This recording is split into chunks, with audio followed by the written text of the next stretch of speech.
jardin. oui les politiques. alors d'abord question bi. Bouba soulevé man dama ci wax avant nga koy soulever. donc constat bi mooy loolu. oui tey situation bi am au Mali. Libye la jógee je l'ai dit bi may. effectivement ngay jël parti donc amul interrogation ci loolu. lu ñu fàng kenn du ko jeex. maintenant sànni xaw na ko borosé tuuti loolu mu ngi ni fàng gis nañ ko maintenant man damay dellu ci question bi nga posé parce que apparemment li nga soulevé yow. ak question ak réponse yu apporté ñu bokkul. c'est vrai que c'est bien ñu def l'historique de la crise et tout ça c'est bien mais yow li nga ñu doon laaj mooy. naka la ñu def ba mucc ci loolu. oui est-ce que daañu compris. est-ce que daañu mucc. ndax est-ce que daañu ci mucc. on a répondu ak naka la ñuy def. oui bon peut-être bien. alors donc ci question boobu par rapport à ça. man jàpp naa ni li am noonu c'est vrai def na histoire xam nañ ne noonu la demee. solution yi jàpp ni mën na nekk solution aussi également parce que kenn mënu ko nii am na loo nga xam ni yàlla aar nañu ci ñun. mais un exemple. crise bi am en Casamance c'est depuis combien d'années plusieurs décennies mais mosu leen dégg ñu ni ethnie bii la contre ethnie bi mosul am du wolof contre Joola du Bambara contre ainsi de suite mosul am et dans d'autres pays crise yi fay am ay crise ethnique lay doon waaso bi mooy dem attaque ci waaso boobu cela veut dire que non seulement yàlla dimbali leen ci mais je reviens à ce que je disais les pères de l'indépendance ñi nga xam ni ñoo sos suñu république bi liggéey nañ ci macha allah liggéey boo nga xam ne ñun suñu devoir tey mooy jéem a aar loolu ba mu bañ a yàqu loolu muy benn ñaareel ba cousinage boobu ñuy wax c'est important parce que moo tax ba tey yow boo jugoon dugg ci benn famille dooni kër ay joolaa lay dugg dooni kër séeréer ngay dugg dooni kër tukulóor ngay dugg parce que boo duggee ñoom ñëpp fa nga koy fekk mieux même boo ko jëlee s'il vous plaît on vous laisse pas quand même continuer comme ça. mais laissez-moi terminer s'il vous plaît. non fii jàkkaarloo la nag c'est nous qui dictons les lois ici. ci jàkkaarloo la bokk. léegi monsieur le ministre may ko objection. objection am na ci waxtaan. léegi objection. objection monsieur le ministre xaaral rek karkarloo bi moom. am na ko nañu wax lu mu d'accord. on n'est pas à l'université Cheikh. Malal déedéet Malal loo d'accordul ak nga ni seen koñ lu fa xew. ay ca kañ objection bi. booy dugg benn kër da nga naan maa ngi dugg kër Ndiago yi. Ndiago yi abal. am na seen koñ. mais non mais waxin la. c'est-à-dire il ne faut pas. c'est pas au premier degré qu'il faut prendre ça tamit Malal. non Malal je suis désolé li ngay wax. dëgg la mais c'est pas au premier degré qu'il faut. c'est même gentiment qu'on le dit. si on dit même si. récemment on a dit tukulóor bi. non je suis désolé Charles c'est pas de l'hypocrisie. mais je crois que.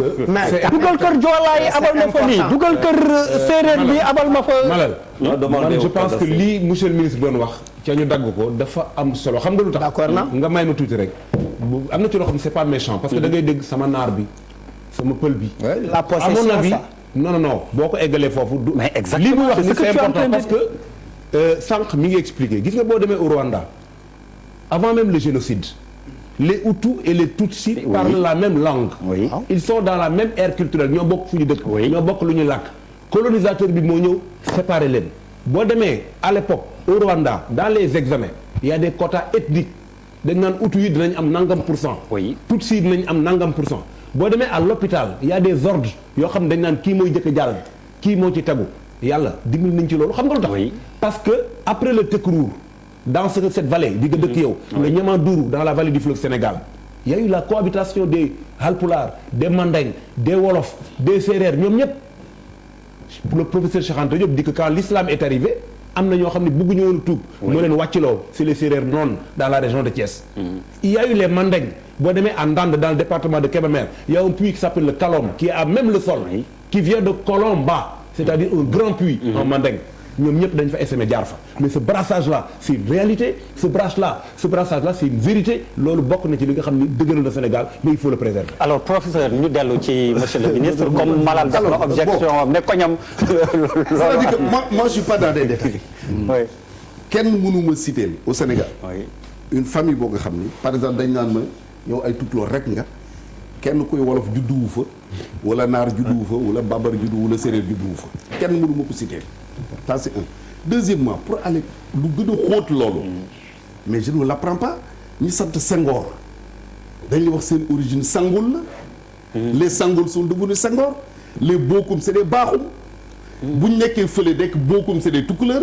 bu ñu ñëwee fi nekk c'est des Bakhoum. oui donc loolu dafa nekk lu fondamental dans notre pays te encore une fois bokk na ci li nga xam ni am na lu bëri luy xew dans d'autres pays yàlla mën nañu ci musal à cause de ça. doyul encore une fois je le dis.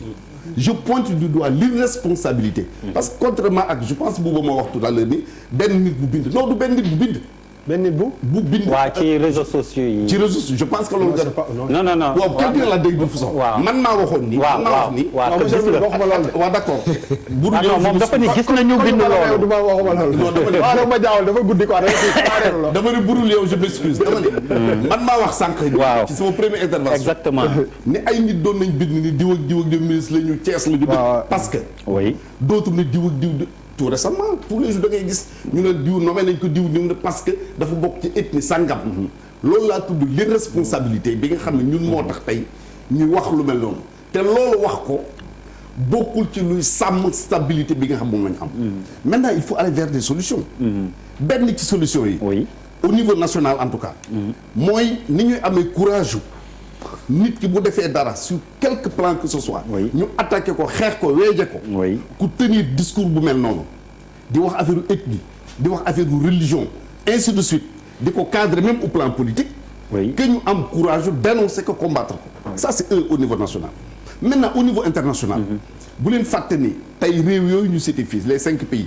ba ñuy defar seen i yëf conducteur ñun dañu ci beddi woon. ñun Sénégal dañu sànni fële. comme si ñu on était des.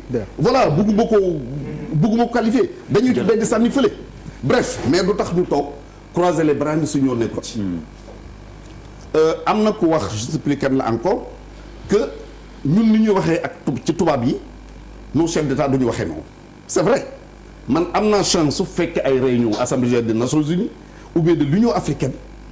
mais li ñu constate li ma constaté man tey mooy depuis départ quelqu'un comme Kadhafi Obasanjo Abdoulaye Wade Afrique amatul de grands leaders yoo nga xam ni am nañu courage yu jàkkaarloo ak le colonisateur pour di ko tenir un certain discours man foofu laay xaar aujourd'hui les dirigeants africains donc marche parce que code électoral baaxul marche parce qu'on est contre le parrainage et tout ça ñi ko def am nañ ci droit.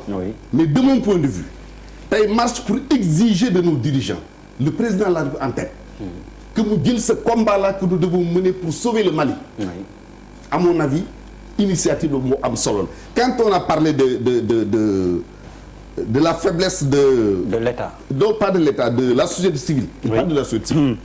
peut-être c'est un fait mais c'est la faiblesse également des partis politiques. parce que le parti politique l'homme politique dañ ko jiital ni ko lan lañu lay sant. muy diriger askan wi. mais diriger askan weesuwul ay nit ñi ngi leen di rey. ban parti ngeen dégg mu jóg def ci benn ak même pas un communiqué. ça n'intéresse personne. donc c'est le lieu aujourd'hui Malal yéen ñi fi dàq dem place Obélisque dem leen ñu ñuy fekk en tout cas moi je m'engage. bu ngeen wootee bu ngeen jar na un combat dans la rue. mais vraiment pour amener. mais monsieur le ministre man benn virgule rek. si li nga doon très rapidement parce que dafa am loo xam ne aussi mënuñu ko bañ a constater. non mënuñu ko bañ a constater quand même ci ay élections présidentielles lañ jógee. boo demee Fouta le président Macky Sall gagne à 98%. kenn mënu ko dindi. c'est parce que non bàyyi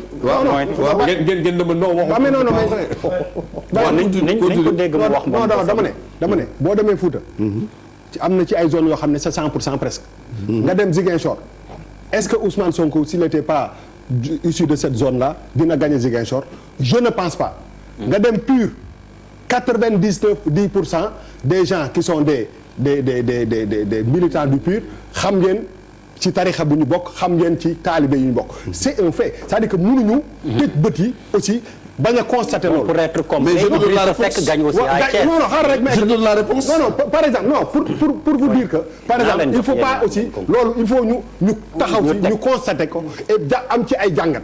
mais bu ñu jëlee ne non amul gëmm suñu bët quand même c'est bon, très rapidement il répond. je vais donner la réponse. oui très rapidement s'il te plaît monsieur le ministre. loolu encore une fois bu ñu ko bëggloo def lu bon bu ñu ko bëggula bonal. oui du lu bon. mais mën nañ ko constater attends mais am na. mais dama ne suñ ko bëgg la bon. mais kenn waxul dafa bon mais la première fois mais non xam nga lu tax. non xam nga lan moo tax. c'est pour la première fois non Charles xam nga lan lay convoqué non monsieur le ministre xam nga lan lay convoqué. tànn da ngay tànn ndax idéologie wala da ngay tànn ndax ethnie.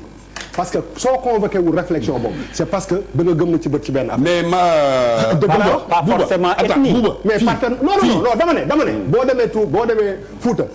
président Macky Sall gagné 98%.